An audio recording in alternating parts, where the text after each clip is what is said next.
capítulo 6 de Génesis, verso 1. Aconteció que cuando comenzaron los hombres a multiplicarse sobre la faz de la tierra y les nacieron hijas, al ver los hijos de Elohim que las hijas de los hombres eran hermosas, tomaron para sí mujeres, escogiendo entre todas. Entonces, este es un verso muy importante y misterioso en parte y del cual hay mucho debate también. De hecho, me acuerdo cuando comenzamos la congregación, apenas iniciándola, no sé si fue el primero o segundo estudio, hablamos de este tema y había un hombre que no sé si era mormón o qué, pero venía de una doctrina un poco diferente. Sí, la verdad es que no me acuerdo, creo que no era mormón, pero una doctrina un toque diferente. Y por si algo, la interpretación al final no era tan diferente, porque sí hay personas bastantes que tienen esta interpretación, que decía que aquí se refería a que los hijos de Adán, como los hijos de Elohim, y las hijas de, digamos, voy a leerlo. Aconteció que cuando comenzaron los hombres a multiplicarse sobre la faz de la tierra y les nacieron hijas, que ya vimos en los capítulos anteriores la multiplicación que se dio, las generaciones que Yahweh nos comenta de Caín y de Set, al ver los hijos de Elohim, ahí muchos interpretan que se refiere a los hijos de Adán. En ese caso hubiera dicho los hijos de Adán. Dicen los hijos de Adán a través de Set, porque ellos eran los apartados, entonces que se les llamaba los hijos de Elohim. Ahora, esta interpretación que ellos tienen, por decirlo así, es para tratar de negar la interpretación correcta por falta de fe, me parece, y entendimiento. Pero curiosamente se considera que esta interpretación que ellos tienen sí se dio, simplemente no es como que es lo que está diciendo aquí. Entonces voy a tratar de explicar poco a poco todo lo que quiero decir. Entonces, al decir, al ver los hijos de Adán, de Elohim, perdón, los hijos de Elohim, dicen estas personas que se refiere a los hijos de Set, que las hijas de los hombres, ahí serían las hijas de Adán en hebreo. Entonces dicen que esas son las hijas de Caín, pero obviamente las hijas de Set también serían hijas de Adán. Ya eso sería otra contradicción extraña. Entonces, en esta interpretación dicen que los hijos de Set, que eran los apartados, vivían en una montaña y las hijas de Adán, refiriéndose a las hijas de Caín, vivían en el valle y se la pasaban en una fiesta. ¿Verdad? Y pasaban un puro canchis canchis. Y arriba los otros, ¿verdad? Tratando de mantener el shalom. Y empezaron a ver todo lo que hacía esta gente y estas mujeres que empezaban a hacer diferentes cosas para ser más atractivas. Entonces empezaron a bajar los hijos de Set de la montaña a ver cómo estaba la fiesta, ¿verdad? Y se empezaron a meter con ellas y ahí fue donde se hizo la mezcla de todo y después eso trajo todo el pecado que vino. Entonces es como la interpretación simple de un montón de gente con respecto a estos versos, pero repito, considero que eso viene de falta de fe y entendimiento de lo que está diciendo ahí y de lo poderoso que es el Padre y otro montón de cosas. ¿Por qué? Porque vean que dice, al ver los hijos de Elohim, hasta el momento en la Torá no se ha mencionado este término hijos de Elohim. Si nosotros seguimos leyendo, hay varias partes en la escritura donde se mencionan. Una de esas es en el libro de Job, que ya lo hemos leído por acá y dice en Job 1. Un día, verso 6, acudieron a presentarse delante de Yahweh los hijos de Elohim, y entre ellos vino también Satán, hijos de Elohim, a presentarse ante Yahweh. Recuerden que Elohim es un título que se refiere a Yahweh, a los ángeles y a líderes en la humanidad, jueces y demás. Entonces por eso ellos dicen los hijos de Elohim eran los jueces de la tierra. Pero Elohim también es un término que se refiere a ángeles. Los hijos de Elohim serían los ángeles. Es particular que Job dice, se presentaron ante Yahweh los hijos de Elohim, no dice se presentaron ante Yahweh los hijos de Yahweh, porque los ángeles son hijos de un ángel creado, del primer ángel creado, Ariel, que se convirtió en Samael. Entonces, por eso son los hijos de Elohim, no los hijos de Yahweh. Los hijos de Yahweh somos nosotros al creer en Yahushua. Está claro, porque a los que creen en su nombre, dice Juan 11:12, les dio potestad de ser llamados hijos de Yahweh. Pero antes de eso no aparece en ningún lugar hijos de Yahweh, porque el mismo Yahushua dijo ser el unigénito, el único hijo de Yahweh. Y a través de él somos adoptados, injertados en el olivo original. ¿Está claro eso? Es importantísimo. Entonces, hijos de Yahweh solo a través de Yahushua. Hijos de Elohim se refiere a los ángeles, porque son hijos del primer ángel creado, Ariel, que se convirtió en Samael. Y por eso Job dice ante Satanás, perdón, vino Satanás a presentarse ante Yahweh y con él venían los hijos de Elohim, no dice los hijos de Yahweh. Quiero dejar eso clarísimo, porque los ángeles no son hijos de Yahweh, son creaciones de Yahweh, pero fueron creados a través de un ángel como hijos de ese ángel. Y por eso son llamados hijos de Elohim. ¿Estamos? Entonces ahora en Génesis 6 nos dice, al ver los hijos de Elohim, son los ángeles. Y en el libro de Enoch se confirma, porque en el libro de Enoch habla de los hijos de Elohim y los llama los vigilantes. Eran una porción de ángeles cuyo trabajo era vigilar al ser humano, protegerlo, cuidarlo. Pero de estar viendo tanto al ser humano fue similar a lo que decía de los hijos de Seth viendo a las hijas de Caín. Eventualmente los ángeles vieron a las mujeres que eran hermosas y decidieron venir y estar con ellas. Ahora, uno como hombre, pues cuando lee eso y más con esa traducción que eran hermosas, se imagina a los ángeles pues lujuriosos, ¿verdad? Pensando solo en el aspecto sexual o físico. Sin embargo, se habla de que los ángeles, aunque no dudo que también tuvieran eso una vez que tomaron carne, pero se dice que en su plan original no era necesariamente el, uy, qué lindas, quiero tener pareja, sino quiero tener descendencia en la tierra, así como las autoridades que tuvieron a Caín en el inicio, ¿verdad? Con lo que dicen los libros gnósticos, o así como Elohim hizo a Adán para tener una humanidad, ellos querían tener su propia generación en la tierra. Y cuando vieron que las mujeres, por su cuerpo, por la forma en que su cuerpo fue hecho, tenían la capacidad de procrear, tenían la capacidad de crear cuerpos dentro de ellas, las vieron como buenas para el propósito que ellos tenían. Ahí en hebreo dice buenas, no dice hermosas, dice buenas, solo que ¿verdad? Las vieron que estaban buenas, suena un poco raro. Entonces ponen hermosas, porque obviamente la hermosura es buena, pero el punto era que eran buenas para el propósito que ellos tenían en su mente, servían para reproducirse los ángeles en la tierra. Entonces, al ver los hijos de Elohim, ángeles, que las hijas de los hombres, o sea, humanas, es claro, hijas de los hombres tienen que ser humanas. Por ende, los hijos de Elohim eran Elohim, y Elohim es un título de ángeles. Que las hijas de los hombres o las hijas de Adán eran Tobot, eran buenas, o aquí ponen hermosas, tomaron para sí mujeres, escogiendo entre todas, entre todas. Al decir entre todas indica de todo tipo, incluso se habla de que en la mayoría de los casos eran casadas, puesto que estos ángeles se hacían pasar por sus esposos. Tomaban la forma de, esta es una de las interpretaciones por si algo, tomaban la forma de sus esposos y se acostaban con ellas. Y las dejaban embarazadas y después como daban a luz, que ya me voy a adelantar, gigantes, ellas morían al parir. Al ver los hijos de Elohim que las hijas de los hombres eran hermosas, tomaron para sí mujeres, escogiendo entre todas. Entonces dijo Yahweh, vean ahí una vez más el contraste que hace, porque dice los hijos de Elohim, pero el que habló ahí fue Yahweh. Dijo Yahweh, revelando que no eran hijos de Yahweh estos ángeles. Entonces dijo Yahweh, no contenderá mi ruaj con el hombre para siempre. Imagínense, ya estaba cansado, apenas estaba empezando la creación y ya... Qué duro, padre. No contenderá mi ruaj con el hombre para siempre, porque ciertamente él es carne, pero vivirá 120 años. Entonces, porque ciertamente él es carne, entonces ¿por qué la ruaj de Yahweh se va a estar poniendo a contender con carne? No merece la carne nada del espíritu. Carne y sangre no heredará el reino. Y el hombre no solo era carne, se estaba comportando de acuerdo a los deseos de la carne. Porque cuando los ángeles descendieron, que esa es información que no nos da aquí la Torah tan claramente, pero en Hanok, en el libro de Hanok, vemos bastante, ya está grabado por si algo, los ángeles le enseñaron a las mujeres a hacer un montón de cosas negativas, brujería, hechicería, también ¿verdad? Cosméticos para atraer más a los hombres y hacerlos caer en lujuria, anticonceptivos y diferentes cosas. A los hombres les enseñaron a hacer armas de guerra y multiplicaron la muerte en la tierra. Entre otras cosas. Entonces enseñaron tecnología, cosas de ese momento completamente nuevas que los desviaron, igual que en nuestros tiempos han enseñado tecnología nueva. Bueno, los últimos 60 años, 70 años, que hubo un salto en la tecnología inmensa, se dice que fue por supuestos extraterrestres que dieron esa tecnología a los gobiernos del mundo.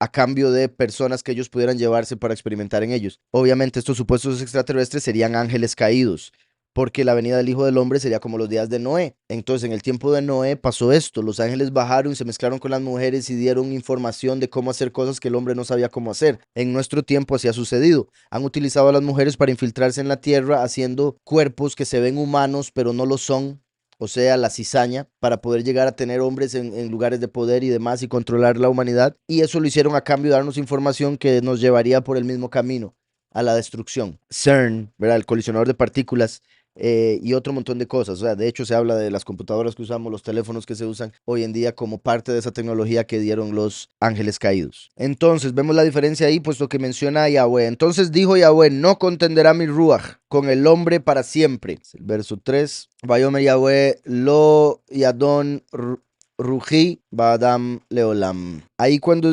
dice, porque ciertamente él es carne, Bazar, en hebreo, Bazar, pero vivirá 120 años. Aquí se interpretan varias cosas. Y ahora va a hablar con Noah, pero lo voy a decir de una vez. Por un lado, al decir vivirá 120 años, está diciendo que ahora el hombre ya no viviría 900 y resto de años, casi 1000 años, sino que empezaría a vivir 120 años. Yahweh bajaría la vida del hombre de 900 y resto o de 1000 como el límite a 120 como el límite. ¿Estamos? Por eso fue que después del diluvio vemos que la vida del hombre empezó a bajar y bajar y bajar y bajar y bajar hasta que llegó Moshe, que murió el mismo día que nació, a los 120 años. Entonces Moshe vivió exactamente 120 años para convertirse en el cumplimiento de este verso. ¿Está claro? Ahora de ahí también se interpreta como Yahweh escoge a Noah y le dice, la carne vivirá 120, pero Noah vivió muchos años más que 120. Se interpreta que Noah, cuando volviese a venir en carne, o sea, cuando reencarnara, viviría 120 años. Y por ende se interpreta que Moshe fue la reencarnación de Noah. Y hay muchas conexiones ahí interesantes, algunas de las cuales pongo en el libro Declarando el fin desde el principio, por si lo quieren ver después, en la parte de reencarnación. Y se dice que Moshe vino a rectificar algo que Noah no logró, porque Noah era perfecto en sus generaciones, fue justo como para ser escogido, pero cuando le dijeron, haga un arca porque voy a destruir toda la humanidad, Noah dijo, está bien, no defendió a la humanidad, ¿verdad? Dijo, ¿va a salvar a mi familia? Ok, con eso estoy. Pero cuando a Moshe se le dijo, córrese que voy a destruir todo el pueblo, Moshe dijo, no, ¿cómo vas a hacer eso? Que no se diga que tú no fuiste capaz de llevar al pueblo hasta la tierra prometida, etcétera. Entonces ahí Moshe sí se interpuso, por ende rectificó algo que Noah no hizo, ¿está claro? Entonces se ve como una rectificación de la vida de Noah al venir como Moshe. Y curioso que la venida del Hijo del Hombre sería como los días de Noah y este sería llamado el testigo como Moshe. Entonces el último tiene conexión con ambos, Moshe y Noah. Dice que David, que también en una ocasión dijo, mejor castígueme a mí en vez de al pueblo. Como haciendo un tipo de rectificación también, solo que en ese caso se dice que David es reencarnación de Adán, no de Moshe, ¿no? Y ahí la conexión sería que sí rectificó algo en el sentido de que sí se arrepintió. Adán no sabía el poder del arrepentimiento porque era el primero en pecar, y David vemos que sí se arrepiente hasta el alma, ¿verdad? Y lo vemos en los salmos. Pero sí, sí, o sea, yo no estoy hablando en contra de Noah, simplemente estoy diciendo que en la Torah, bueno, por un lado estoy diciendo la interpretación judía, y por otro lado, la digo porque en la Torah no vemos que Noah haya tratado de salvar a la humanidad. O sea, sí, sí se dice que predicó a la humanidad, pero no fue como que le pidió a Yahweh, por favor, cambia de opinión, no hagas eso. ¿Verdad? Y, o sea, sinceramente, o sea, uno estando en este mundo hoy en día, muchas veces uno ha pensado igual, como padre, ¿hasta cuándo va a durar esto? Destruye todo. Y obviamente, cuando uno ya se pone a pensar en los seres amados familiares, uno empieza a pensar lo mejor y decir, no, dame tiempo para hablarles, espérese un poquitico. O por favor, hágalos que se conviertan a la fuerza. Entonces, no contenderá mi rúa con el hombre para siempre, porque ciertamente él es carne, pero vivirá 120 años. Voy a ver aquí el comentario de Rashi con respecto a este tercer verso. Sí, aquí, digamos, donde dicen esto, no contenderá mi espíritu con el hombre, dice, no estará agitado ni atormentado mi espíritu por causa del hombre, que es como, ¿verdad? Cuando algo lo tiene a uno en la mente atormentado o el espíritu está intranquilo por algo que está pasando, por algo que otra persona está haciendo. Entonces es como el punto aquí de que Yahweh se estaba sintiendo así de ver a la humanidad en este comportamiento. Entonces dijo, ya es suficiente, no voy a estar así toda la historia humana. Voy a hacer un renuevo, una limpieza. Después dice, em, que no estará, no contenderá por siempre, con respecto a ese por siempre que es Leolam, dice por largo tiempo, mi espíritu ha estado en un estado, valga la redundancia, de contención dentro mío, con respecto a si destruyo o si tengo misericordia. Esta contención ya no será más en mi espíritu por siempre, o sea, por mucho tiempo. Entonces, aquí dicen por siempre, o sea, mucho tiempo, porque la palabra olam, recuerdan, es de un tiempo secreto, no se sabe cuánto tiempo, entonces se toma como siempre, eternamente. Y entonces era como el Padre yendo entre juicio y misericordia, juicio y misericordia. Tengo misericordia y los dejo que sigan en esas, o les traigo el juicio que se merecen. Tengo misericordia, hasta que llegó un punto, dijo, ya no, no voy a seguir en esas para toda la vida, y trajo el diluvio. Aquí cuando dice, porque Él es carne, también dando a entender no solo su bajeza por ser carne, sino que por estar en la carne no se humillaba a sí mismo, como para arrepentirse. Dice, si fuera fuego o algo fuerte, ¿cuánto más no se humillaría? Entonces, si siendo barro no se humilla, imagínense si fuésemos hechos del fuego, lo que nos creeríamos. ¿Sí me explico? Si siendo hechos del polvo, el hombre se cree Elohim y se cree lo que sea y hasta cree que no existe Elohim y que él se hizo solo a través del mono.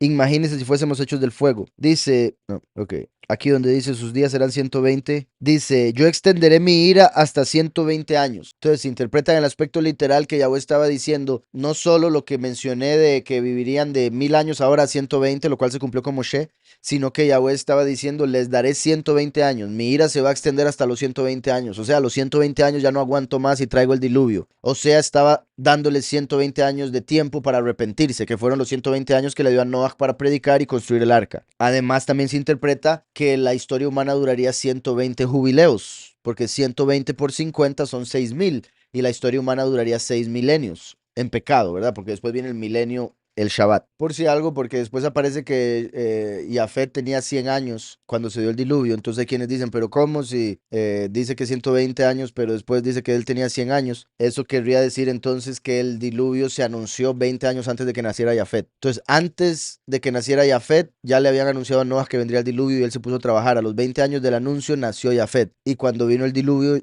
él tenía 100 años. ¿Está claro?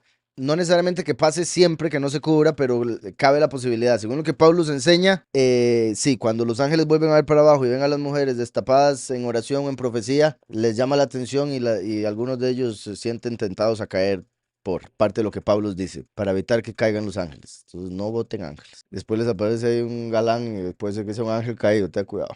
Verso 4. Había Nefilim en la tierra en aquellos días, y también después que se llegaron los hijos de Elohim a las hijas de los hombres y les engendraron hijos. Estos fueron los hombres valientes que desde la antigüedad alcanzaron renombre. Otro verso muy importante. Ahí donde dice había Nefilim, lo han traducido por el griego como gigantes. Habían gigantes. Pero Nefilim literalmente significa caídos, caídos. Ahora, que estos caídos eran gigantes, sí, pero eso no era lo que la escritura estaba diciendo ahí, por si algo. ¿Está claro? Cuando los judíos o hebreos que fueron escogidos para traducir la escritura al griego, que fue la Septuaginta, que se dice que eran 70 de ellos, según la historia, y quién sabe si es cierta, pero solo porque Yahweh todo lo puede, la voy a contar. Supuestamente se contrataron 70 Yahudim para traducir la escritura a griego. Todos la tradujeron aparte, en un cuarto aparte, y cuando trajeron las traducciones eran idénticas todas. Supuestamente, ¿verdad? Y abuelos habría usado para que todos escogieran exactamente las mismas palabras en el griego. Entonces, habrían escogido en este caso para Nephilim gigante, porque en algunos casos decidieron poner la palabra, porque recuerden que el griego, a diferencia del hebreo, se refiere a aspecto. En hebreo es función, el idioma. Una palabra se refiere a la función de eso que está describiendo, mientras que en griego a su aspecto, está muy enfocado en aspecto. Entonces por eso en griego se tradujo como gigante, porque eran gigantes físicamente, pero en hebreo Nephilim porque espiritualmente eran caídos, no podían levantarse o elevarse al Padre. ¿Está claro? Viene de Nafal, que significa él cayó. Entonces había Nephilim, había gigantes en la tierra en aquellos días y también después. Es importante porque es por eso que cuando el pueblo va a la tierra de Canaán para espiarla, ven que hay gigantes. Entonces hubo gigantes antes del diluvio y después. Por ejemplo, era claramente Goliat, pero para el tiempo de Goliat ya habían bajado mucho de tamaño. Goliat era pequeñito comparado con los gigantes de este tiempo. Ahora, no le estoy quitando nada a David, que quede claro. Bueno, David, es simplemente que el tamaño que se nos dice de Goliat era muy, muy pequeño comparado con los tamaños que se dice en el libro de Enoch al respecto de estos gigantes. Había gigantes en la tierra en aquellos días, y también después que se llegaron los hijos de Elohim a las hijas de los hombres. O sea, los ángeles tuvieron relaciones con las mujeres y dieron a luz gigantes, antes y después, y les engendraron hijos. Estos fueron los hombres valientes, estos fueron Giborim. Aquí, este es el verso de donde se utiliza la palabra Gibor para referirse a Nephilim. Entonces, a través de la escritura, a veces se usa la palabra Gibor para referirse a Nephilim, pero no siempre se refiere a Nephilim. Gibor es un hombre valiente. Por ejemplo, David podría ser llamado Gibor, porque era un hombre valiente, pero era ser humano. Aquí, al decirles a los Nephilim valientes o Giborim, es porque fueron los hombres que se hicieron famosos a través de las cosas que hacían, de sus tamaños, de su fuerza, aspecto, etcétera. Se hicieron famosos y de ahí vino vinieron muchas de las historias de la mitología, ¿verdad? No dudo que la historia de Hércules, por ejemplo, bueno, Hércules pudieron haberlo sacado de Sansón, pero si él existió, habría sido uno de estos Nephilim, por ejemplo. ¿Sí me explico? Entonces se hizo famoso, famoso y por eso fue llamado un Gibor. Pero vuelvo y repito, Gibor como tal, la palabra en sí no es mala, aunque se usa para referirse a mucha gente que fue mala. Nephilim, ángeles caídos y gigantes. Porque los gigantes no eran ángeles caídos, eran hijos de ángeles caídos, ¿verdad? Quiero dejar eso claro. Eran una mezcla de ángel y humano. Y Yahweh dice que él aparecería en la tierra como Gibor, ¿verdad? Si Gibor fuera malo, pues ahí tendríamos un problema. Está diciendo que se va a manifestar en la tierra como un guerrero espiritual, como un valiente, como David. Y también por el hecho de que es Micael hecho hombre. Entonces, como aquí ángeles buscaron convertirse en hombres y tener hijos de las mujeres, entonces se conecta con el hecho de que Micael vendría como ser humano, pero no como un caído necesariamente, bueno, o sea, no como un caído, aunque viene como hijo pródigo, me refiero que no viene por revelarse a Yahweh. Como he dicho, es posible que sea enviado a la tierra por revelarse a Heilel, que Heilel era el ángel con autoridad en el segundo cielo, donde se sujetó Micael después de sacar a Samael. Espero eso quede claro. Entonces, estos fueron los hombres Giborim que desde la antigüedad alcanzaron renombre. Vio Yahweh que la maldad de los hombres era mucha en la tierra, y que todo designio de los pensamientos de su corazón solo era de continuo el mal. ¿Se acuerdan que mencioné cómo Noah hizo herramientas para arar la tierra, para trabajar la tierra? Se dice que cuando trabajaban la tierra, una cosecha podía darles comida como para 40 años. Entonces, trabajaban un ratito y se la pasaban de fiesta un montón de años. Y como vieron a las hijas de Caín y todo eso que ya conté, ¿verdad? Empezó a multiplicarse la maldad y con todo el conocimiento que le dieron los ángeles, empezó a multiplicar y multiplicar y multiplicar la maldad. Parte de de eso fue lo que causó que Yahweh bajara la edad del hombre y le diera más trabajo al hombre, para que no pasara tanto tiempo desocupado siendo usado por el enemigo, que eso es algo que vemos incluso en nuestra realidad, en la cual no hay tiempo para nada, pero aún así la gente busca tiempo para hacer lo malo. Imagínense si tuviera todo el tiempo de la vida. Entonces, vio Yahweh que la maldad de los hombres era mucha en la tierra. Esto es algo que sin duda ya ha visto en nuestro tiempo, porque la maldad de ahorita, ni qué decir. Vio Yahweh que la maldad de los hombres era mucha en la tierra y que todo designio de los pensamientos de su corazón solo era de continuo el mal. Y le pesó a Yahweh haber hecho al hombre en la tierra y le dolió en su corazón. Curioso como dice, le dolió en su corazón, ¿verdad? Porque eso es algo que nosotros que tenemos corazón podemos entenderlo. Y Yahweh en el aspecto de que él es espíritu se podría decir que no, pero nos lo dice así para entenderlo. Ahora, fuimos hechos imagen y semejanza, entonces más bien se puede decir que el corazón de él es verdadero, el nuestro es de mentiras, es solo una imagen o representación del corazón de él. Y también recuerden que he mencionado cómo, si vemos a Yahweh como cuerpo, el cerebro sería Yahushua y el corazón el último. Por eso David, que representa al último, tenía un corazón según el corazón de Yahweh. Así como he dicho que el alma de Yahweh es Yahushua, cuando habla de su alma. Y le pesó a Yahweh haber hecho al hombre en la tierra y le dolió en su corazón. Ahora, este es un verso también controversial, ¿verdad?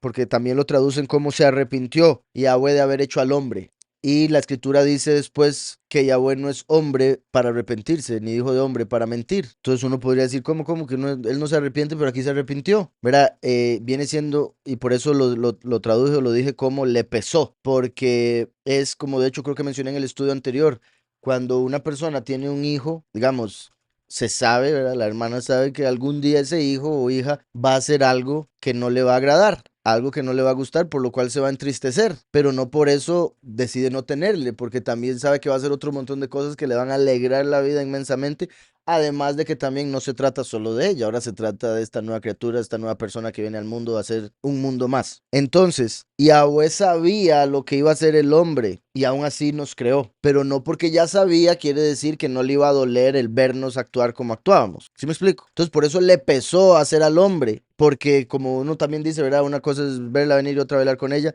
Yahweh sabía que iba a ser malo, pero cuando lo vio haciendo tanta maldad, dijo, uy, uy, uy, ¿en qué momento? Dice aquí, y Yahweh reconsideró haber hecho al hombre en la tierra y le dolió en su corazón. Aquí con respecto a eso dice, había consolación delante de él, porque él creó al hombre en los lugares más bajos, porque si hubiese sido creado en los lugares más altos, segundo, porque está raro aquí. Bueno, ahí donde dice eso, Yahweh reconsideró o se arrepintió o le pesó. Aquí lo interpretan como indicando que había un consuelo delante de él, en el sentido de que Yahweh como que tuvo alivio de que había hecho al hombre en el nivel más bajo, porque esa rebelión hubiera sido peor de estar en un nivel más alto. Similar a lo que mencionó ahora con decir, si los hice del barro y no se humillan, imagínense si los hubiera hecho del fuego. Básicamente el mismo punto. Entonces, esa interpretación lo que dice aquí es, o sea, y sería obviamente reinterpretando la palabra que se usa ahí, en vez de decir, y Yahweh le pesó haber hecho al hombre, lo traduce más bien como, y Yahweh fue consolado de haber hecho al hombre de la tierra. O sea, como que tuvo alivio, como que, uy, qué bueno que lo hice del barro y no del fuego. Salvaba que lo hice en la tierra y no en el cielo. Entonces, como que reconsideró o volvió a pensar en la razón de por qué lo hizo del barro, de por qué lo hizo en la tierra. Viendo ahora las acciones del hombre, dijo, bueno, con razón lo hice así. Sí, exacto. Arrepintió así como entendemos arrepentimiento, no. Sí. Dice aquí, y le dolió. Esto significa que al hombre le dolió en el corazón. Ok, sí, es que como que están reacomodando ahí las palabras por si algo va a sonar raro, tal vez. Esto significa, el hombre tuvo dolor en el corazón del omnipresente, en el corazón del Todopoderoso, esto es, y se levantó en el pensamiento del omnipresente, o se le ocurrió a él el hacerle triste, o sea, el entristecer al hombre. O sea, se interpreta a él y le pesó en su corazón, se interpreta como Yahweh determinó hacer sufrir al hombre. Vino, se levantó el pensamiento en el omnipresente de entristecerlo. Este entendimiento de estas palabras es la interpretación del verso de acuerdo a Targum Onkelos, o sea, de acuerdo a la versión aramea, cuando dice este verso, no dice como que a Yahweh le dolió, sino que Yahweh decidió que le iba a causar dolor a la humanidad. Y lo mismo con respecto al consuelo que recibió, no que se arrepintió de haber hecho al hombre, sino que dijo que dicha que hice al hombre del barro, que dicha que no lo hice más elevado. Porque si con la forma en que lo hice se comporta así, no me imagino de otra manera. Dice, una explicación alternativa de la actitud del omnipresente, o más bien una explicación alternativa, es que la actitud del omnipresente fue transformada del atributo de la misericordia al atributo del juicio. En eso estoy completamente de acuerdo.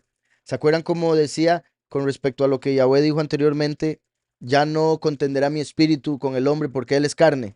Eso querría decir, ya no voy a andar de aquí para allá en el trono de justicia, en el trono de misericordia, sino que voy a escoger uno. Y cuando dice que le pesó en su corazón y le dolió, indicaría que se sentó en el de juicio. Eso fue lo que pesó con su corazón, que tendría que traer juicio, y por eso le pesó, le dolió, porque sabía que juicio significaba destruir a la humanidad. ¿Sí está claro? Entonces, la pregunta vino al pensamiento ante él, de acuerdo o con respecto a qué hacer con el hombre que había hecho de la tierra. De forma similar, todas las instancias de la palabra Naham en la escritura significan reconsiderar el hacer algo. Por ejemplo, o es humano que él vaya a reconsiderar, ¿verdad? Cuando dice o es humano como para arrepentirse. Entonces aquí Rashi está usando el mismo verso, solo que no está poniendo arrepentirse, sino reconsiderar, ¿ok? Entonces, vuelvo a lo mismo. Incluso utilizando ese mismo verbo en hebreo, cuando dice él no reconsidera, es como dando a entender, él no dice que va a hacer algo y después dice, no, la verdad es que va a hacer otra cosa. Él no hace eso. Él sabe lo que va a hacer desde el principio. Cuando empieza a hacerlo, cuando decide hacerlo, él ya sabe qué va a hacer, por qué lo va a hacer y demás. Sin embargo, está la voluntad perfecta y la voluntad permisiva, dada por el libre albedrío del hombre, que en esta realidad se separa todo en dos. Entonces, en ese aspecto, por eso es que Yahweh, cuando va a actuar con la humanidad, tiene que decidir misericordia o justicia. Y ahí es donde viene ese aspecto que vemos aquí de reconsiderar si tiene misericordia o si hace justicia. Primero o último. ¿Sí me explico? Entonces, lo que él considera es cómo va a actuar de acuerdo a X situación, pero él no cambia de opinión porque él no cambia, dice Malaquías. ¿Sí me explico? Entonces, una cosa es cuando uno se le presenta algo, uno dice, ok, ¿cómo actúo aquí? ¿Así o asá? Considera ambas, escoge una y actúa. A eso es lo que se refiere en este verso. Pero cuando dice que Yahweh no se arrepiente o no reconsidera, es como uno dice, ok, esto o lo otro, voy a hacer esto, y lo empieza a hacer y después dice, uy, no, mejor lo hago así. Eso Yahweh no lo hace, él no cambia de opinión. Espero si esté claro. Sería como que a los 70 años le dijera a Noé, sin que hubiese arrepentimiento de la gente, le dijera, ¿sabe qué? Ya no voy a hacer nada, tranquilo, deje el arca ahí donde está. Yahweh no iba a hacer eso. Imagina, no, hombre.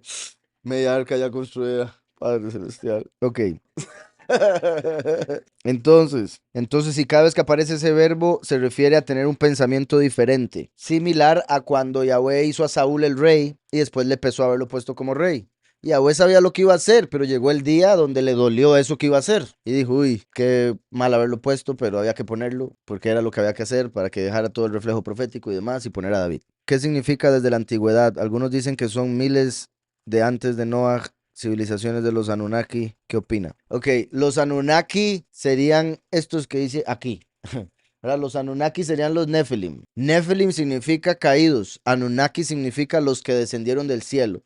Entonces, cuando en los sumerios se habla de los Anunnaki, se les exalta como los dioses que bajaron del cielo para darles tanto conocimiento. Pero la escritura que nos da Yahweh nos revela que no fue que descendieron, fue que cayeron del favor de Yahweh y que ese conocimiento no fue para el bien de la humanidad, fue para su perdición. Entonces es casi que la misma historia, pero contada de dos puntos de vista diferentes. La humanidad que los aceptó como dioses los llamó Anunnaki. Yahweh, que nos revela la verdad, los llama caídos, Nephilim. Ahora, desde la antigüedad, ya para ese tiempo se llevaban, depende de lo que, de la versión que leamos, porque en las edades de los hombres que leímos en el capítulo anterior, cuando tuvieron hijos, hay unas diferencias como en 5 de ellos, en la traducción, en la de la Septuaginta, la Masorética y la Samaritana. Hay una diferencia de edades, entonces hay una diferencia con respecto a cuándo sucedió el diluvio. Pudo haber pasado en el año 1700 hasta el 2000, por ahí, en ese periodo. Y bueno, 1700 años es suficiente como para llamar al año cero antigüedad, ¿verdad? Para nosotros el tiempo de Mashiach está en la antigüedad, ¿sí me explico? Entonces no se necesitan miles de millones de años para pensar en que pueda haber antigüedad. Ya para ese tiempo había una antigüedad que era la de Noah, perdón, la de Adán. Ahora bien, el hecho de que vivían casi 900 años, perdón, casi 1000 años, pues es particular también porque para 1700 años se podría decir que uno todavía podía conocer a Adán, casi, ¿verdad? Si uno nació en el año 900, pudo haber conocido a Adán y estar en el año 1400 y decir, ah, sí, Adán era buena gente. Entonces es un poco diferente con nuestro tiempo en el cual la gente vive tan poquito tiempo, entonces 2000 años se siente como mucho más, porque mucha más gente ha tenido que venir al mundo para que nosotros viniésemos. Entonces, vamos a ver en hebreo aquí, ¿qué significa desde la antigüedad? ¿Cuál es el verso donde dice esto, desde la antigüedad? El 4, ¿qué dice? Gigantes en la tierra en aquellos días. Ah, desde la antigüedad, los hombres valientes. También vea eso, desde la antigüedad. Vea que este es importante, Celio. Estos fueron los hombres valientes que desde la antigüedad alcanzaron renombre. Aquí el que está escribiendo es Moshe, después del Éxodo, o sea, mucho tiempo después del diluvio. Y está diciendo, estos son los hombres que desde la antigüedad alcanzaron renombre. O sea, Moshe en su tiempo le está diciendo a esta generación y todas las que vendrían después, estos de los que estoy hablando, los Nephilim, fueron los que alcanzaron renombre a través de sus acciones y se convirtieron en mitología. Entonces no se está refiriendo antes de Adán y hasta se podría decir que no se está refiriendo antes de Noah. Se está refiriendo desde Noah hasta que se dio la ley. Estos hombres gigantes fueron los que encontraron renombre. ¿Está claro? De todas maneras, voy a verlo en hebreo. El 4 me dijo: Asher Meyolam Anshei Hashem. Dice: Giborim, que desde siempre, o desde la eternidad, o desde el mundo, porque dice desde el Olam. Y como dije, Olam hace alusión a mundo, hace alusión a tiempo, pero escondido, porque viene de Elem. Entonces, cuando no se sabe cuándo empezó, cuándo va a terminar, a este mundo se le llama el Olam Hazé. Al mundo por venir, Olam Jabá. Aquí está diciendo Olam. Se puede ver como desde el tiempo antes del diluvio, desde el mundo que existía antes del diluvio hasta nuestro tiempo, desde la antigüedad, desde el tiempo antes del diluvio hasta nuestro tiempo alcanzaron renombre. Al decir desde el Olam o desde la era anterior hasta la nuestra. Hombres del nombre, Anshei Hashem, ahí donde dice de renombre, hombres del nombre, ¿verdad? Llegaron a alcanzar un nombre, pero curiosamente recuerden que el líder de esos ángeles se llamaba Shem Haza, el que ve el nombre, porque trabajaba directamente para Yahweh a través del ángel que lo representaba en el segundo cielo. Todo indica a Heilel. Entonces, curiosamente, hombres del nombre, porque eran hijos de ángeles que servían al nombre en los cielos. Y curioso la importancia del nombre, ya vimos los nombres, cómo nos revelaron la venida de Mashiach en el capítulo anterior. Aquí estos hombres son llamados hombres del nombre, y después cuando llega después del diluvio, Babel, ellos dicen, hagámonos un nombre. Vean la importancia del nombre, cómo se habla del mismo, y apenas vamos por el 5.º capítulo. Dice aquí, ¿usted cree que los humanos también tenían una estatura mayor considerable antes del diluvio comparada a la estatura promedio de hoy? Pues sí, lo considero muy posible, porque también las plantas eran mucho más grandes, frutos eran más grandes, animales y demás. Entonces sí considero muy posible que el ser humano en sí fuera más alto antes del diluvio de lo que llegaría a ser después del diluvio. Pero sí, no como los gigantes, ¿verdad? Los gigantes era algo exagerado. Vio Yahweh que la maldad de los hombres era mucha en la tierra y que todo designio de los pensamientos de su corazón solo era de continuo el mal. Y le pesó a Yahweh, y reconsideró Yahweh el haber hecho al hombre, que eso indicaría cómo lo voy a deshacer para volver a hacerlo a través de Noah, o para volver a empezar la humanidad a través de Noah. Todo esto que está pasando aquí también es algo profético, por lo que va a suceder muy pronto. Yahweh va a volver a reconsiderar todo y va a hacer un nuevo cielo y una nueva tierra y solo va a salvar unos pocos, como ahí salvó a Noah y su familia. Entonces dice, y se arrepintió, le reconsideró, le pesó a Yahweh haber hecho al hombre en la tierra y le dolió en su corazón. Por eso dijo Yahweh, borraré de la faz de la tierra a los hombres que he creado. Borraré de la faz de la tierra a los hombres que he creado, desde el hombre hasta la bestia y hasta el reptil y las aves del cielo, pues me arrepiento de haberlos hecho. Esa es una traducción, ¿verdad? La más común. Vuelvo y repito, pues reconsideré el haberlos hecho. Pues lo pensé mejor, ¿verdad? Obviamente, repito, pues me pesa, me duele el haberlos hecho. Entonces iba a ser un cambio. Aquí donde dice borraré, la palabra que utiliza se traduciría mejor como disolveré, porque como el hombre fue hecho del polvo, entonces al mezclarlo con agua sería disuelto. Entonces, como iba a destruir a través del agua y el hombre fue hecho del polvo, utilizó la palabra disolveré. De la faz de la tierra a los hombres que he creado, desde el hombre hasta la bestia. Ahí también uno diría, ¿y por qué si la agarró con el hombre? ¿Por qué a la bestia, al reptil y las aves del cielo? Por un lado, porque los Nefelim también habían manipulado a los animales, habían hecho mezclas de animales, de ahí vinieron muchas de las mezclas que se ven también en la mitología, parte hombre, parte animal, o varios animales en uno. También se dio la zoofilia y por ende volvieron a los animales impuros a través de esas acciones, y los animales por las acciones de los hombres empezaron a actuar peor, porque también los animales al ser siervos de la humanidad, si el humano se hace más malo, los animales se hacen más malos. Entonces ahí los animales se habían hecho muy malos y por eso eran incluidos en la destrucción. Otro punto, o el más simple se podría decir, es que Yahweh decidió destruir a los animales porque los animales fueron hechos para el hombre, para el servicio del hombre. Si el hombre ya no iba a estar, entonces ¿para qué iban a estar los animales? ¿Sí me explico? Toda la creación fue hecha para el hombre. Si Yahweh quita al hombre, no hay razón para mantener el resto de la creación. Entonces Yahweh dijo, voy a destruirlo todo y entonces a todos los animales. Vean qué curioso cómo hasta el momento, y esto es importante para lo que estoy por decir, hasta el momento parece que Yahweh está diciendo, voy a destruir absolutamente todo. Nada va a quedar, ¿verdad? Entonces, es como que se pasa al trono de juicio y ve que de acuerdo al juicio todo tiene que ser destruido. Pero como Yahweh es un poderoso misericordioso, y como cuando Abraham le dijo a Yahweh, no es justo que Yahweh destruya al justo con el impío, entonces Yahweh cuando vio a Noah, que era justo, dijo, ok, este se salvó. Pero en un sentido, de un nivel más bajo, el segundo cielo, vemos que un ángel, que fue el que tuvo que ver con la formación del cuerpo y otro montón de cosas, quería destruir todo eso que había hecho. Y otro ángel, que era el que en ese momento estaba de representante de Yahweh en el cielo, dijo, voy a ir a avisarle a Noah. ¿Sí me explico? Desde el punto de vista de Yahweh, se puede ver como él reconsiderándolo todo, como cuando uno se pone a pensar y a debatir consigo mismo, ¿verdad? Hago esto, hago lo otro. No es que si hago esto hay estos pros, pero si hago esto hay estos contras.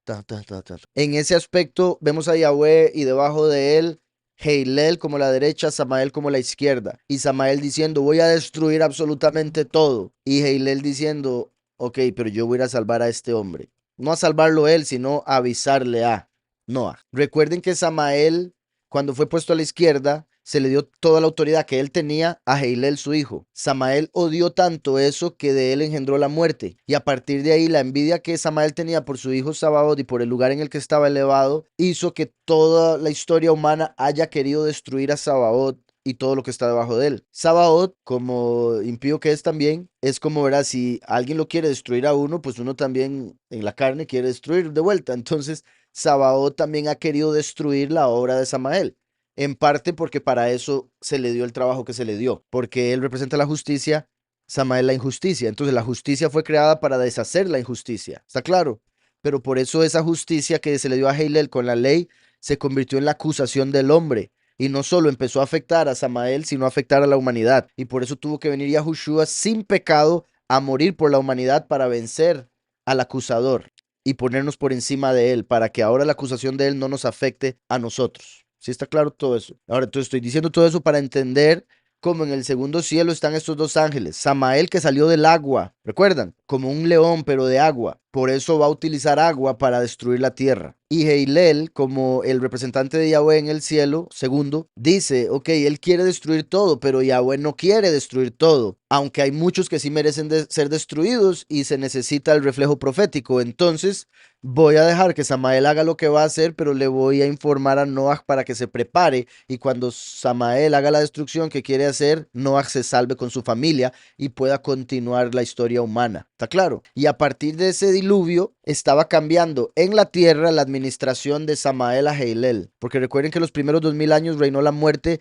y después reinó la ley y los profetas. Eso sería cuando reinó Samael y después reinó Heilel con la ley. A través de este evento como que cambió la administración, o estaba cambiando, porque llevó desde el diluvio hasta la entrega de la Torá, para que se diera ese cambio de administración que estoy diciendo. ¿Sí está claro? Ok, sí, en el sentido de que es como, o sea, nos pusimos debajo de la autoridad de, con haberle hecho caso, pero es que recuerde que, digamos, el mandamiento de no comer vino de Elohim. Eso muestra que había autoridad de Elohim sobre el hombre. El hombre al pecar se puso bajo la autoridad de otro, el poderoso de este mundo, pero se suponía que la idea era seguir bajo la autoridad de Elohim. ¿Sí me explico? Entonces, por eso hasta que se da lo del diluvio y la ley, es que ya se pasó completamente a ese otro. Pero sí se entiende, sí. Mi punto sí que ahí Elohim seguía representando al que debíamos servir, en vez de la serpiente, obviamente. Pero ya la serpiente o la inclinación al mal ya había entrado en la carne. Y eso hacía entonces que nos inclináramos hacia lo que no debíamos. Entonces, como decía, por eso dijo Yahweh,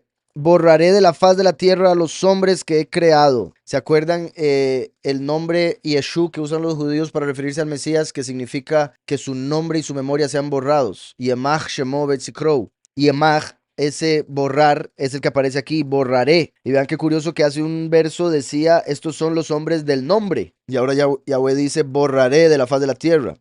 Entonces, qué curioso que los hombres de renombre de este mundo, los hombres supuestamente importantes en el mundo, han querido borrar de la faz de la tierra el nombre de Yahweh, como por decirlo así, tratando de vengarse de. Entonces dice aquí, borraré de la faz de la tierra a los hombres que he creado, desde el hombre hasta la bestia y hasta el reptil y las aves del cielo, pues me pesa haberlos hecho. Pero Noah halló favor ante los ojos de Yahweh. Entonces vemos ahí que él ya estaba decidido a destruirlo todo, pero vio a Noah y dijo, no, a él no lo puedo destruir, a él no quiero destruirlo, él no merece que lo destruya. Pero Noah halló favor ante los ojos de Yahweh. Curioso, como he dicho, que los reflejos proféticos muchas veces se muestran como en un espejo que uno, digamos, si uno se ve en el espejo, lo que está escrito aquí uno lo ve al revés, ¿verdad? El reflejo se va como en X, entonces se ve al revés de como se vería normalmente. Y aquí vemos algo similar, porque dice, Noah halló favor ante los ojos de Yahweh. Noah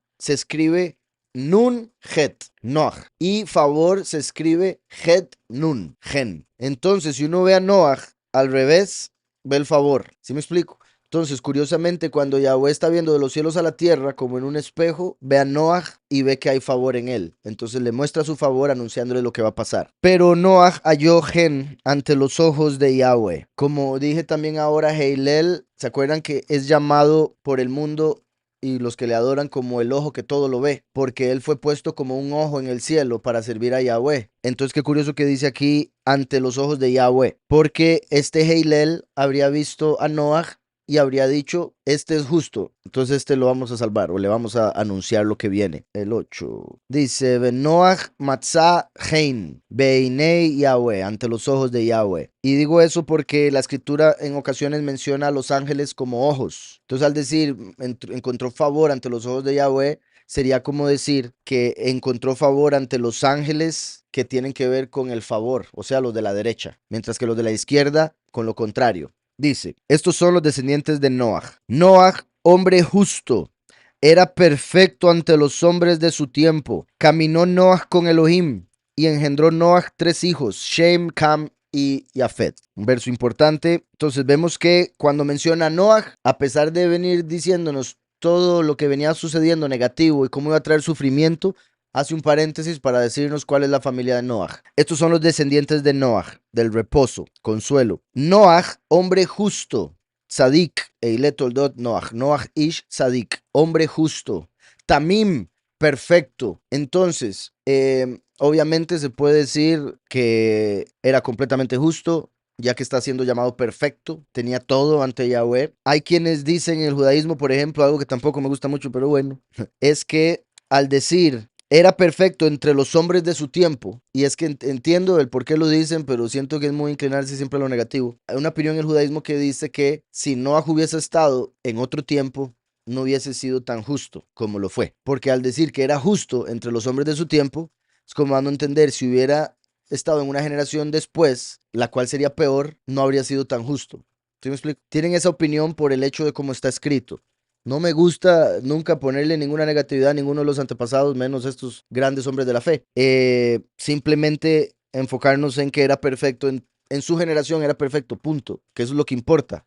Cada persona viene de acuerdo a la generación en la que nace y no tiene sentido conectarlo con otra generación a menos de que reencarne en esa otra generación. ¿Sí me explico? Porque la maldad de esta generación es peor que la maldad de cualquier otra generación. En esta generación la gente vive mucho menos de lo que se vive en todas esas generaciones antes. En esta generación el ser humano ya está tan mal genéticamente y otro montón de mentes, cosas que no habían en las generaciones anteriores. Nosotros estamos cargando con un montón de cosas que se dieron en las generaciones anteriores. Entonces, solo Yahweh puede juzgar correctamente a un hombre de esta generación comparado con un hombre de la generación de Noah y un hombre de la generación de Abraham y un hombre de la generación X. ¿Sí me explico? Solo Yahweh puede ver todas las obras en contraste con la crianza que tuvo, la información que pudo adquirir, la gente que lo rodeaba y todas esas cosas que influyen en las decisiones que toma la persona con su libre albedrío. Entonces, Noah, hombre sadik, justo, era perfecto. Otra interpretación con respecto a este perfecto se refiere a que era el único de toda la humanidad que se había mantenido apartado de la mezcla con ángeles. Por eso era perfecto en sus generaciones. Era perfecto entre los hombres de su generación porque su genética se había mantenido pura, como un ser humano completo. Los otros ya estaban mezclados con ángeles caídos. Por eso merecían morir, tenían que morir. Y los que no estaban mezclados, pero ya estaban muy ancianos, Yahweh hizo que muriesen antitos del diluvio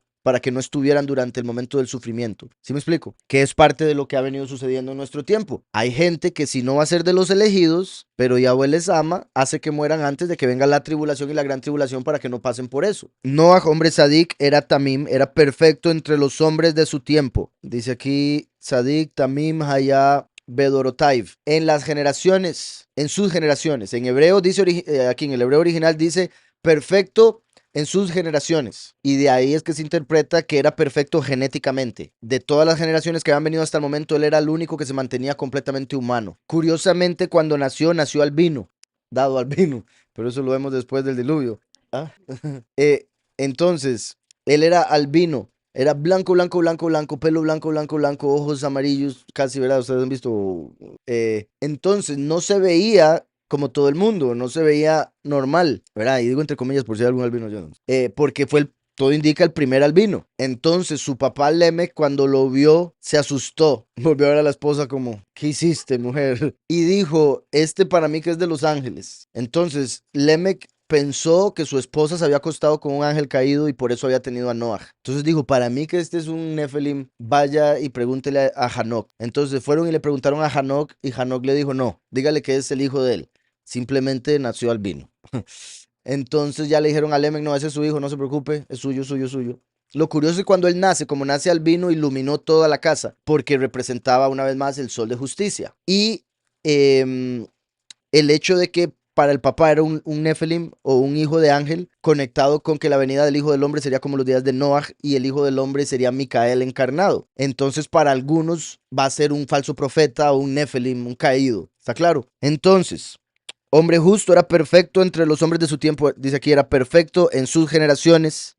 Caminó Noah con Elohim. Vean cómo menciona algo similar a lo que sucedió con Hanok. Entonces conecta a Hanok con Noah. Hanok vivió 365 años antes de que se lo llevaran, lo que dura el sol dando vueltas en días, 365. Noah nació albino, se veía como el sol. Ambos caminaron con Yahweh, solo que a este Yahweh no se lo lleva vivo para el cielo, se lo lleva vivo al otro mundo, en un arca. ¿Sí me explico? Básicamente lo mismo, sin tener que llevárselo para el cielo, simplemente pasándolo a otro mundo aquí en la tierra. que sería, así como se va a llevar a los 144,000 al cielo, como se llevó a Hanok, por caminar detrás del Cordero a donde quiera que va, y a través del último, estando en Mashiach, esos elegidos y el último van a poder pasar al nuevo cielo y la nueva tierra. Caminó Noah con Elohim, y engendró Noah 3 hijos, Shem, Cam y Yafet. Shem, Cam y Yafet. Shem, que significa nombre, representa a los pocos que reciben el nombre del Padre y del Hijo. Cam, que significa caliente, quemado por el sol, representa a los que van a ser quemados por el fuego, por la acusación del enemigo en contra de ellos, por su iniquidad.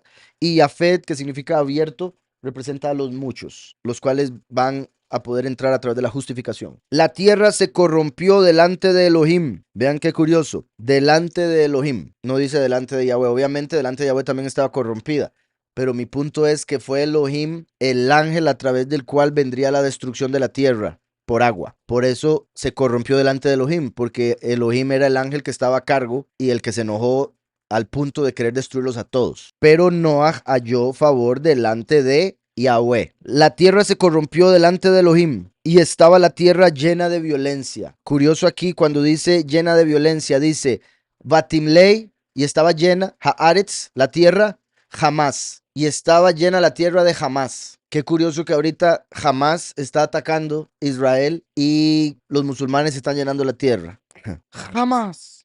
Ok. Y miró Elohim la tierra. Por si algo, jamás también se traduce como robo. Entonces se habla de que en este tiempo había mucho robo. Y eso es parte de lo que hizo que Yahweh hiciera esto, como dando a entender lo malo del robo. Denme un momento para decir algo más aquí. Es el verso 11. Dice aquí, y la tierra se corrompió. Esta palabra que es de hebreo shahat es una expresión de inmoralidad sexual. Entonces, lo primero que menciona es la inmoralidad sexual que se estaba dando en ese tiempo. Estaban teniendo relaciones sexuales los ángeles con las mujeres, que eso es abominable. Obviamente, fornicación, adulterio es parte. Estaban teniendo relaciones sexuales con los animales. Entonces, la inmoralidad sexual era exagerada. Y eso es algo de lo que hoy en día también está exagerado. Tanto así que ya quieren volver legal la pedofilia. Lo están tratando de hacer ver como algo normal. Ya no les llaman pedófilos, ahora les llaman, ¿cómo era? Atraídos a menores o algo así. Eso, o sea, que sigue siendo una abominación, pero con otras palabras. Como gente que está atraída a los menores. Ya tienen su bandera y todo, que por todo lado está. De hecho, cuando andaba en México, había una iglesia católica que en el frente tenían una cruz. La mitad de los colores era de la bandera, bueno, sí, ¿verdad? El arco iris, y la otra mitad de los transexuales en una iglesia católica. Entonces, dice la inmoralidad sexual y la idolatría, porque recuerden que la idolatría es fornicación espiritual, entonces inmoralidad sexual en el aspecto espiritual. Y dice después, porque toda la carne había sido corrompida a través de esa inmoralidad sexual. Dice, y la tierra se había llenado de robo, jamás. La palabra jamás quiere decir robo, como está escrito, y del robo que está en las palmas de sus manos, en otro verso, claramente. Dice, porque toda carne había sido corrompida. Aún los animales domésticos, las bestias y las aves, tenían relaciones con aquellas que no eran sus especies. Entonces, los animales también estaban teniendo o tratando de aparearse con otros tipos de animales que no eran su especie. Imagínese usted qué desorden. La tierra se corrompió delante de Elohim y estaba la tierra llena de jamás. Y miró Elohim la tierra y vio que estaba corrompida, porque toda carne, todo ser que tenía carne, todo animal, todo humano, había corrompido su camino sobre la tierra, corrompido su camino. Todo el mundo había agarrado por donde le daba la gana, de acuerdo a su carne. Pero la escritura nos dice que debemos cambiar de carne al comer la carne de Mashiach, las buenas nuevas, y ir a través de él, porque él es el camino al Padre, sin desviarnos a derecha ni izquierda. La tierra se corrompió delante de Elohim, una vez más, delante de Elohim, no de Yahweh, y estaba la tierra llena de violencia. Y miró Elohim la tierra y vio que estaba corrompida, porque toda carne había corrompido su camino sobre la tierra. Dijo pues Elohim a Noach, he decidido el fin de todo ser, que como lo que decía ahora se puede ver como Eilel diciendo, Elohim ha decidido el fin de todo ser, ha decidido destruir todo lo que hay. He decidido el fin de todo ser, porque la tierra está llena de violencia a causa de ellos, y yo los haré destruir con la tierra. Dijo pues Elohim a Noach, he decidido el fin de todo ser, porque la tierra está llena de violencia a causa de ellos, y yo los destruiré con la tierra. Hazte un arca de madera de gofer, harás aposentos en el arca. un momento. En otras dice cedro, pero quiero ver aquí algo más. Curiosamente, gofer, y después dice, y la cubrirás, dice, de gofer, harás aposentos en el arca y la calafatearás. Ahí donde dice la calafatearás es cafartá, cafartá, calafatearás, cafartá. Pero se puede ver en el centro kafar, que es tapar o cubrir, como en Yom Kippur, que viene de kafar, cuando Yahweh cubre nuestros pecados, por eso es el día de expiación. Entonces, curiosamente, gofer se escribe gimel pei reish, se podría decir gafar, y calafatear, kaf Pei Reish, Kafar. Entonces vemos el juego de palabras que hace Yahweh ahí para dar a entender que era para cubrir los pecados, para proteger del diluvio, del juicio, de la acusación. Em, Madera de gofer se puede ver como madera, la gimel es pie o caminando, porque en esa madera seríamos llevados a ese otro mundo a través de la cobertura que nos daría. Y se pueden decir ahí más cosas por la Pe y la Reish que se conectan con el fin y el sacrificio del becerro en Yom Kippur, curiosamente. Curiosamente, donde dice la calafatearás es kafartá, la ta es una tav, que es una cruz en el pictográfico. Entonces se puede ver como kafar en la cruz. O sea, los pecados serán cubiertos por la cruz. Entonces, cuando creemos en la muerte de Mashiach, estamos siendo calafateados. ¿Verdad? Somos cubiertos para que el diluvio no nos afecte, para que el juicio no pueda pasar a nuestro interior. Es una ropa impermeable. Entonces, y al final dice Bakofer. Entonces utiliza ahí tres palabras que fonéticamente están conectadas también por las letras que se usan. Dice, hazte un arca de madera de gofer, harás aposentos en el arca y la cafartá con brea por dentro y por fuera con brea, con cofer, con cobertura. Dice aquí, cuando dice hazte, hay demasiada salvación ante él. O sea, Elohim tiene muchas formas de salvar. ¿Por qué entonces le dio el trabajo a Noah de construir el arca, verdad? ¿Por qué lo hizo tener que esforzarse en hacer el arca? Para que la gente de su generación lo viera ocupado en el arca por 120 años y le preguntara, ¿para qué estás haciendo esto? Él entonces les diría, en el futuro el apartado va a traer un diluvio al mundo. Así que a través de la construcción del arca, ellos quizás se arrepentirían. Entonces Yahweh puso a Noah a construir el arca para que la gente le preguntara qué estaba haciendo y así él poder predicarles esperando que ellos se arrepintieran, pero más bien se burlaban. Es similar a lo que hacemos, ¿verdad? ¿Para qué predicamos? Para estar preparados para lo que viene, pero cuando nos preguntan, les decimos lo que viene y dicen que estamos locos. Exacto, el testimonio, buen punto, ajá, con el ejemplo. Dice aquí, las letras Gimel y Kaf son intercambiables. A través del hebreo vemos varias palabras donde la Gimel cambia por Kaf, la Kaf cambia por Gimel. La Kaf, que es la palma de la mano, la Gimel, que es la planta del pie, o el pie. Gimel, Kaf, son intercambiables. Entonces, eso confirma lo que les decía. Gofer se puede ver como kofer, ¿está claro? La madera de kofer y después que kafartá, que cubriera con Gofer. Entonces dice, entonces podemos haber pensado que Gofer es una forma de Kofer, brea, lo cual aparece más tarde en el verso, y entonces hubiese significado madera de brea. Rashi nos dice que no es así, sino que Gofer es el nombre de la especie de árbol. Pero no dudo el hecho de que Yahweh utilizó ese árbol con ese nombre por la conexión con Kafar, con Kaf, para representar la cobertura o la expiación de los pecados, que era la representación de estar en esa arca. Porque el arca no estaba solo hecha de madera de gofer, sino que cubierta con cofer. ¿Sí está quedando eso entendido? No solo era de madera de gofer, sino que tenía brea para cubrirla. Entonces tenía dos coberturas, la madera y la brea, como el primero y el último, la mano y el pie, principio y final. ¿Sí me explico? La kaf es una palma de la mano, la gimel es un pie. Cuando vemos el cuerpo humano, que hay varias formas en las que lo he acomodado por lo que vemos en la escritura, en este caso esta es una de ellas, la mano derecha sería Yahushua, la mano izquierda sería Juan el Bautista, el pie derecho sería la segunda manifestación, el testigo como Moshe, el pie izquierdo sería Eliyahu, de los dos testigos de Apocalipsis 11. ¿Está claro? Entonces, Kofer, Gofer, brea y madera. Y dice, hazte un arca de madera de gofer, harás aposentos en el arca y la cafartá con cofer por dentro y por fuera. Ajá, ajá. Sí, cuando me das el verso, ¿ya lo tenés ahí? Éxodo 2:13. ¿Tres? O 3, ok. Dice, hablando de Moshe, que recuerden, vuelvo y repito, se dice que Moshe fue reencarnación de Noah. Entonces, qué curioso que así como Yahweh salvó a Noah en un arca, Yahweh salva a Moshe en un arca, más pequeñita nada más. Dice, y no pudiendo ya más esconderlo, tomaron para él Teibat. Teibat Gomé. Tomaron para él un arca, Teibat. Por si algo, aquí en una, que me molesta esto en las traducciones. En muchas traducciones ponen una canasta y cuando hablan de Noah ponen un arca, pero en hebreo es exactamente la misma palabra, Teibat. Deberían poner exactamente lo mismo para nosotros entender, porque ahí Yahweh está conectando ambas historias. ¿Sí me explico? Entonces, tomó Teibat. Recuerden que Teibat, como ya he dicho, bueno, Teibat es cuando está construido, en este caso porque es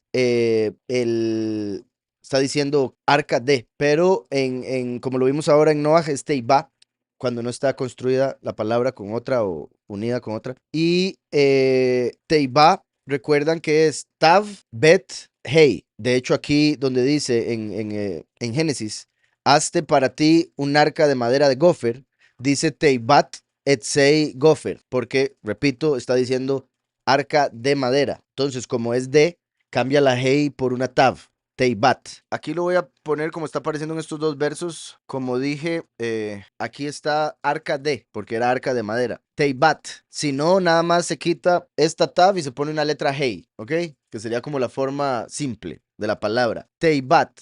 Vean cómo la Bet es una casa, un templo. La Tav es una cruz. Esto nos está revelando que la protección, la cobertura del pecado vendría a través de la cruz, del primero y el último. A través del sacrificio del primero y el último, habría una casa, un lugar preparado para que los elegidos se salven. ¿Está claro? Entonces, cuando viniera el juicio, se meterían en el arca para después salir a un mundo nuevo. Si lo vemos con la letra Hey, entonces serían el sacrificio en la cruz del templo de Yahweh, helo aquí, sería la protección cuando venga la destrucción al mundo. Cuando venga el diluvio, ahora de fuego, es la cruz el lugar preparado o protegido para recibir el favor. Con la letra Hey me refiero. ¿Está claro? Pero no pudiendo ocultarlo más tiempo, tomó un arca, la calafateó con asfalto y brea, colocó en ella al niño y la puso entre los juncos a la orilla del río. Entonces dice Teibat Gomé.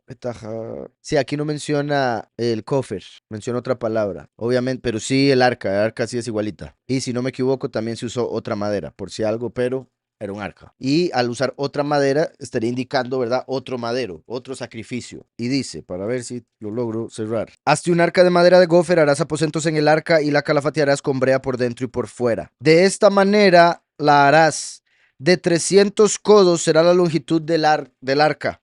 300 codos la longitud, representando, bueno, recuerden la letra Shin, es fuego, tiene valor numérico 300, como los 300 que pelearon con Gedeón en una guerra que representa la guerra de Armagedón o Armagedón, igual que él se llamaba Gidón, con 300 porque viene como fuego consumidor y el próximo diluvio sería con fuego en vez de agua. 300 codos será la longitud del arca. De 50 codos su anchura. 50 hace alusión a redención por el jubileo. Shavuot en el día 50. Jubileo el año 50.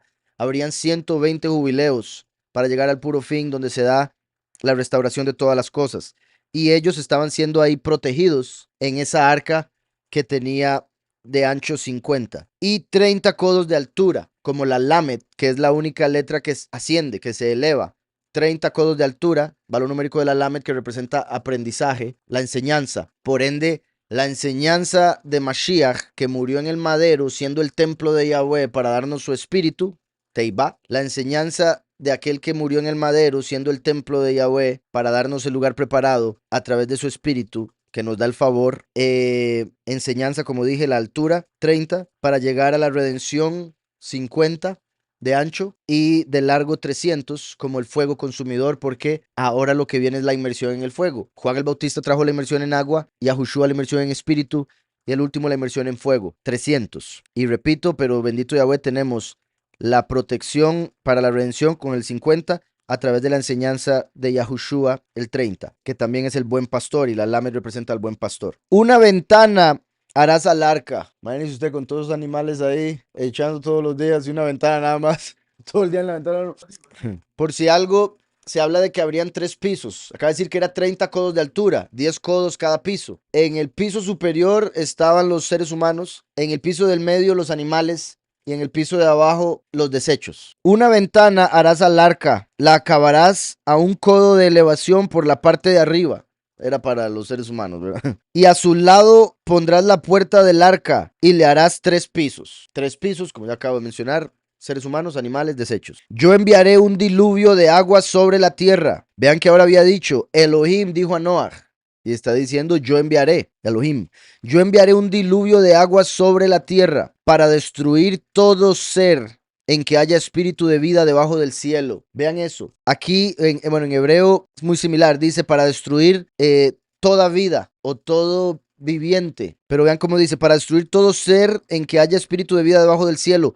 Todo lo que hay en la tierra morirá. Dame un segundo porque es un poco diferente en hebreo, el 17. Y yo he aquí, traeré el diluvio de aguas sobre la tierra para destruir toda carne que está en ella y espíritu viviente de debajo de los cielos. Todo lo que en la tierra, todo en la tierra morirá. Entonces vean que dice, todo lo que tiene carne y todo lo que vive. De ahí se interpreta que no solo destruyó a los hombres y animales, sino también a los demonios que existían en ese momento. Porque los demonios tienen vida, un tipo de vida, pero no tienen carne. Entonces, por decirlo así, con solo decir todo lo que tiene carne, ya era suficiente, pero le añade espíritu de vida. ¿Sí me explico? Entonces se refería no solo a seres carnales, sino también a espíritus. Fueron juzgados en ese tiempo. Entonces, para destruir todo ser en que haya espíritu de vida debajo de los cielos, todo lo que hay en la tierra morirá. Pero estableceré mi pacto contigo. Como dije, se cree que Moshe es la reencarnación de Noah. Con Noah se hizo este pacto. Con Moshe se hizo otro pacto, representando que habrían dos pactos, el antiguo y el nuevo. ¿Está claro?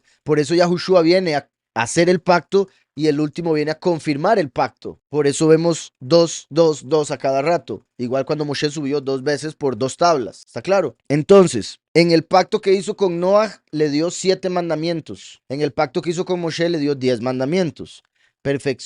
Completitud terrenal 7, perfección celestial 10. 10 y 7, Tov. Bueno, muchos y pocos, los que estarán en el cielo y los que estarán en la tierra, y será bueno en gran manera. Entonces, pero estableceré mi pacto contigo y tú entrarás en el arca, oigan, con tus hijos, tu mujer y las mujeres de tus hijos. Esto es diferente a como sucede cuando salen del arca, que cuando salen del arca dice, salió pues... no, en un momento, no es este. Porque aquí, al decirlo de esta manera, que ese es el punto en sí, dice, pero estableceré mi pacto contigo y tú entrarás en el arca con tus hijos. Entonces separa primero a los hombres y después dice, tu mujer y las mujeres de tus hijos. Como diciendo, van a entrar juntos pero no revueltos. Dando a entender, durante su tiempo en el arca no se pueden unir. Entonces, durante ese tiempo tendrían que estar en abstinencia sexual. Principalmente se habla de por el hecho de que todo el mundo iba a estar sufriendo por el diluvio y siendo destruido. Entonces, no era justo que ellos estuvieran gozándose en el interior del arca. ¿Sí me explico?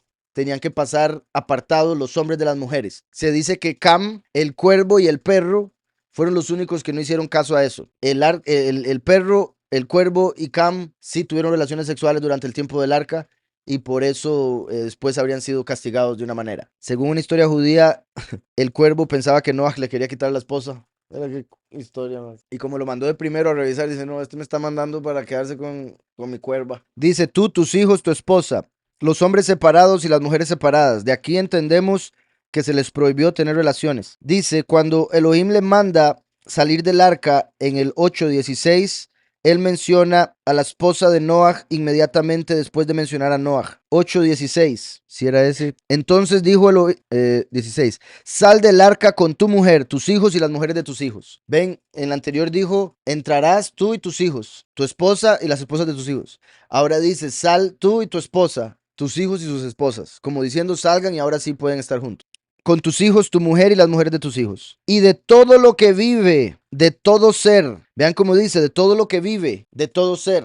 Una vez más, hay quienes consideran el judaísmo que en el arca no solo iban hombres y animales, sino también espíritus, vivientes sin cuerpo. Por alguna razón, los que tenían que pasar a la otra realidad iban en el arca. Y digo por alguna razón porque uno pensaría que el agua no les va a afectar. Yahweh sabrá. Entonces dice, y de todo lo que vive, de todo ser, 2 de cada especie meterás en el arca. Después vemos que de los apartados, de los animales puros, meterían 7. Aquí se está dando en general y el mínimo.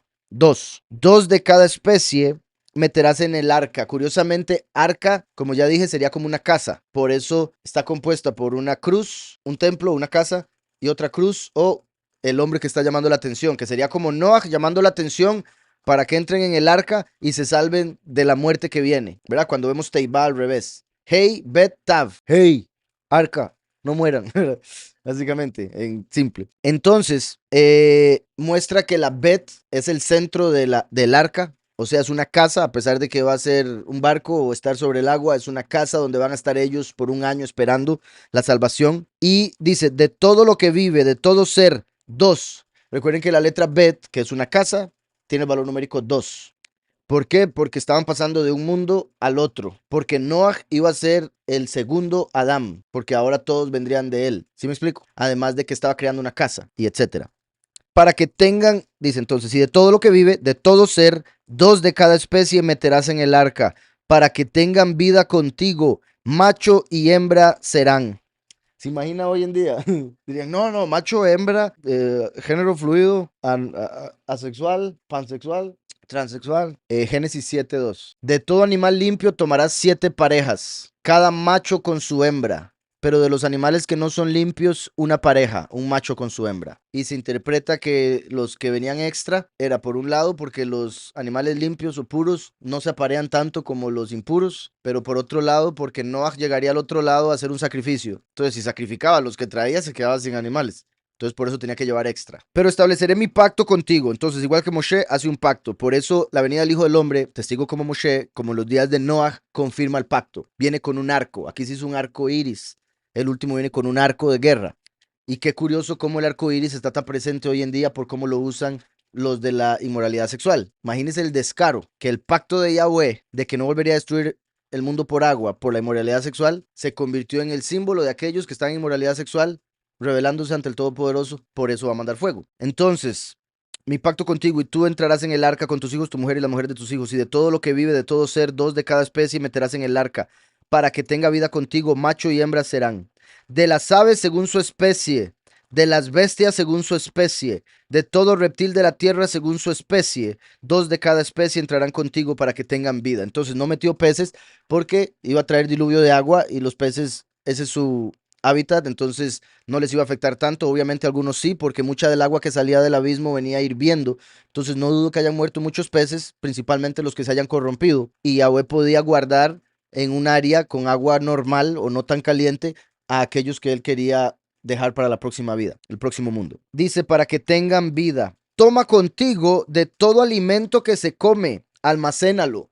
Vean qué curioso que hasta el momento no se comía carne. Entonces iba a ser más fácil almacenar comida. Porque si se comiera carne, imagínense el hambre ahí, viendo ahí la vaca. Híjole, uy, padre, solo traje 7. En ese caso sí eran 7, se salvó. Sí, exacto, exacto. Era esperando que la gallina ponga, a ver. Entonces, no se comía carne, por ende iba a ser más fácil la cuestión de la alimentación. No dudo que ya lo haya tomado en cuenta.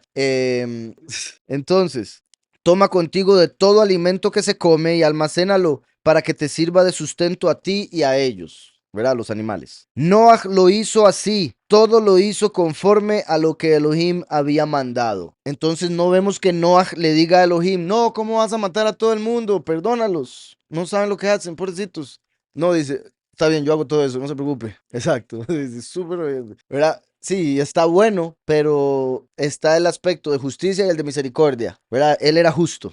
Por eso dice que era justo y perfecto. No dice era misericordioso. Porque si hubiera sido misericordioso, tal vez sí le hubiera dicho a Yahweh, ¿cómo vas a hacer eso? No seas así. Algo. Aunque Yahweh lo hubiera convencido de que tenía que suceder, pero lo hubiera mencionado aquí, a favor de él, como sí lo hizo Moshe, como sí lo hizo Abraham. ¿Sí me explico? Entonces Noah hizo así, todo lo hizo conforme a lo que Elohim había mandado. Dice, esos animales entraron en algún estado como invernaron, ya que sería mucha comida, y pregunto por depredadores, ya que si no se comen a todos allí, aún hay animales que comen una vez, y pensé que por eso comían, pero algo diferente como un maná así.